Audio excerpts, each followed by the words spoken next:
Apple takes a jab at AI hysteria. In a paper titled The Illusion of Thinking, researchers at Apple break down the limitations of AI, why it sucks, specifically as it relates to language models and reasoning models. In this video, we'll examine these limitations and their implications for the future of the AI industry. But first, why listen to me? I'm a software engineer who researches a bunch of stuff and shares what I learned. Through what I share, my goal is for you to use this information and benefit your career as a tech professional. Additionally, I undertake this work with the goal of one day supporting my family through it. If all that sounds good to you, please subscribe and keep watching.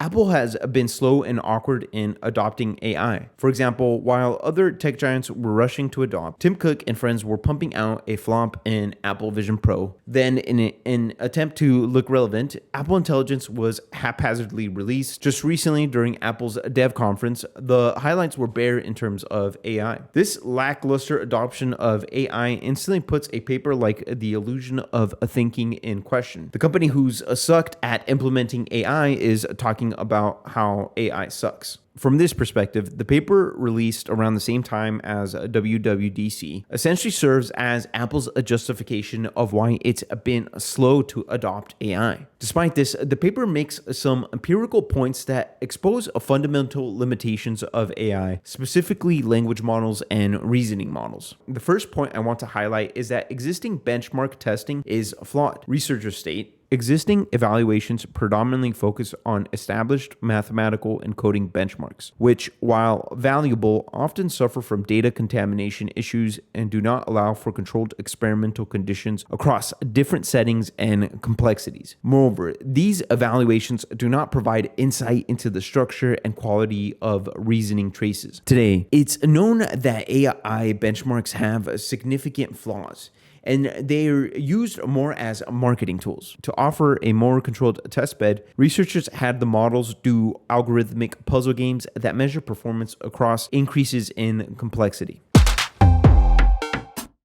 The world is a fast-moving, complex mess plagued by intricate problems. Much of the hope with AI is that it makes solving some of these issues possible. For AI to achieve these world-shattering solutions, it would have to scale. When testing the advanced reason models at the time, Apple researchers found that all reasoning models exhibit a similar pattern with respect to complexity. Accuracy progressively declines as problem complexity increases until reaching complete collapse, zero accuracy, beyond a model-specific complexity threshold. In simple terms, the model's ability to solve the puzzle collapses to zero when it gets hard enough.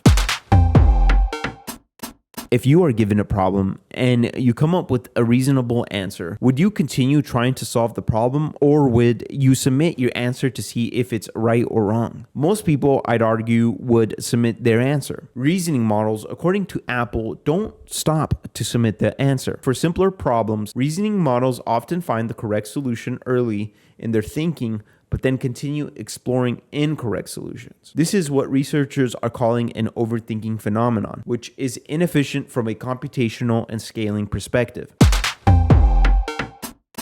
If I give you an algorithm for how to solve a complex problem, is it reasonable to expect that you'd solve the problem eventually? I'd expect that you'd eventually solve the problem because with the algorithm, you have the steps for the solution. According to Apple research, even when we provide the algorithm in the prompt so that the model only needs to execute the prescribed steps, performance does not improve and the observed collapse still occurs at roughly the same point. How is it possible to be given the algorithm and still get the solution to the problem wrong? The argument that sounds correct is that models are not able to internalize first principles, meaning they don't solve problems based on an existing framework of fundamental truths. The current models solve problems probabilistically. In other words, they don't utilize the user-provided algorithm as their starting point or source of truth. Instead, they solve problems by producing answers that are most likely to sound right. As the research indicates, this method can work when problems are minor and straightforward, but it falls short when the issues become sufficiently complex. If this research stands, then there's a good chance we've essentially reached the performance limit of this paradigm of AI models. To scale and take on more complex problems, there will have to be some form of deterministic probabilistic certainty baked into the AI's core functionality, meaning it will have to be able to solve problems because it knows its answer is correct, not because it's most likely to sound right. This doesn't mean there isn't value in the tech. The simpler problems these models solve can be helpful to users. Yet still, I can't help but wonder, if I ask you a question and you don't know the answer,